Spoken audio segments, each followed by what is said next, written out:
Okay, welcome back guys for episode 2 of this Pooldeck table build. The 4-board laminated section is all dry and I've just traced on a circle in the centre. The middle circle needed to be 200mm wide, which means the boards are about 100mm wide each. This was to accommodate for future growth around the tree that would go in between the centre of that when it was cut out.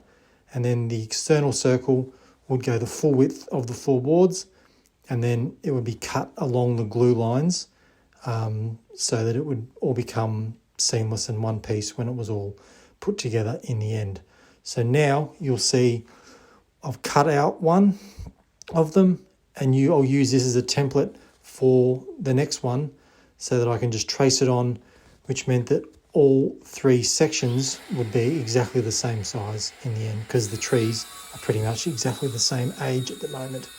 So now what you're looking at is me just cutting out, or the process I used to cut out these sections with a circular saw.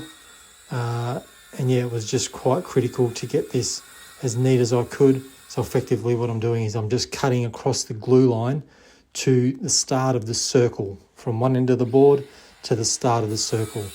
And then you'll see as the video goes on, I needed to cut around the circle with a jigsaw to make sure I achieved a perfect finish so that when it all went together, it would look very neat.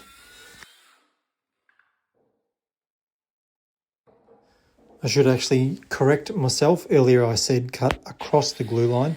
I meant to say cut along the glue line from the end of the board to the start of the circle.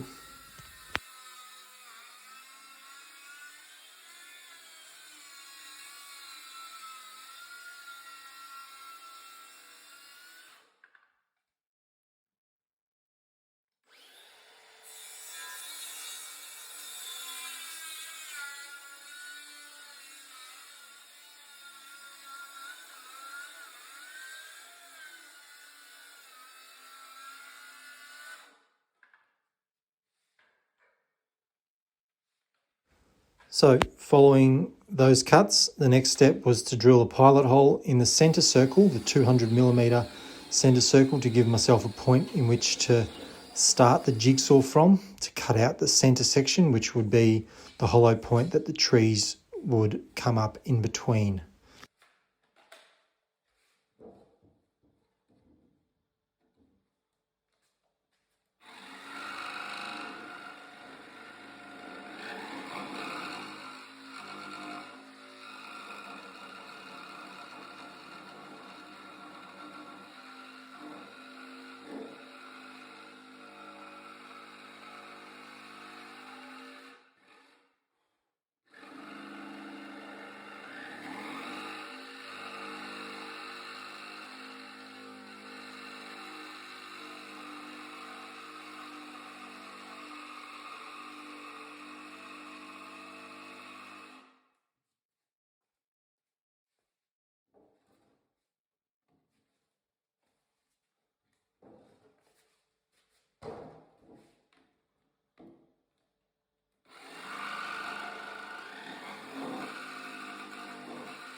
So now it was time to cut the outside circle of the centre section. Individually, these boards were 100 millimeters, which meant that the overall width of this laminated section was 400. The one and only reason why I had to laminate these 4 boards together was to create the circular section to go around the trees. And because the table or the slats on the tabletop were going to be spaced out so much so that they would have a gap in them as opposed to being butted together, it meant that I needed to cut along a lot of the glue lines up to the circular section, which meant that I could create one piece with a circular section incorporated into it. This will make a lot more sense when you see the finished product and in the future episodes when the table goes together. The other thing about this jigsawing section here is that the cuts I'm currently making needed to be quite accurate, because the small sections that will fall off, the 100mm sections that will fall off between the glue lines, would be used later on down the track. Like that section that just fell down there would be used as an infill piece down the track to create the look of the slats continuing on seamlessly across the whole tabletop. Then it was just a question of how these slats, these small sections, would be supported, as they obviously weren't long enough to span across the whole table. So as you'll see in the future episode, I had a method to be able to achieve that.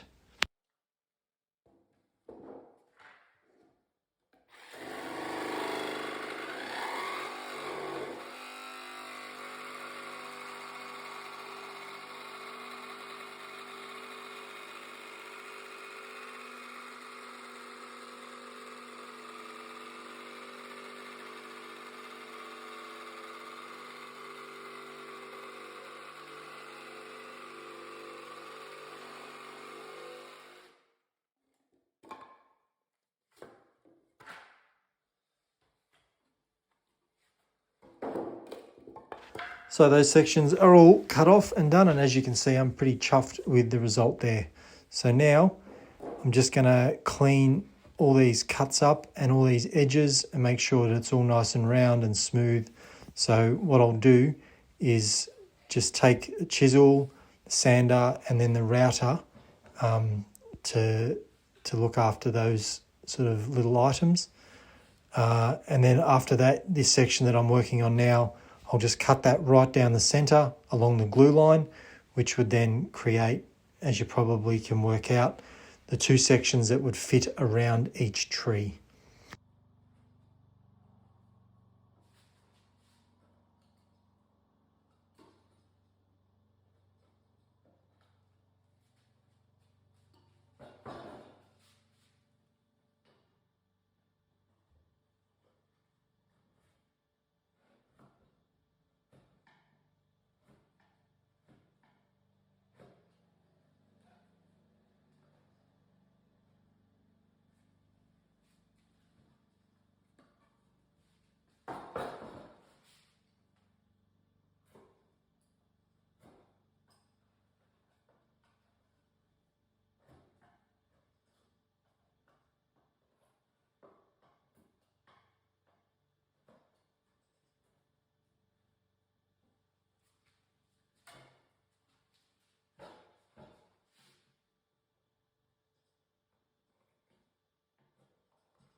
So just cutting through the center glue line of this section now, as I said earlier, and then it was just a case of me cleaning up all the residue glue off that cut section.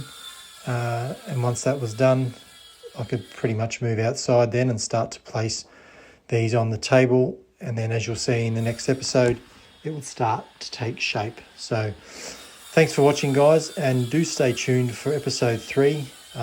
It'll be nice for you guys to finally see the table taking shape and in place, and I can start to put it together and show you the process behind that. So thanks again for watching, and I'll talk to you in the next one.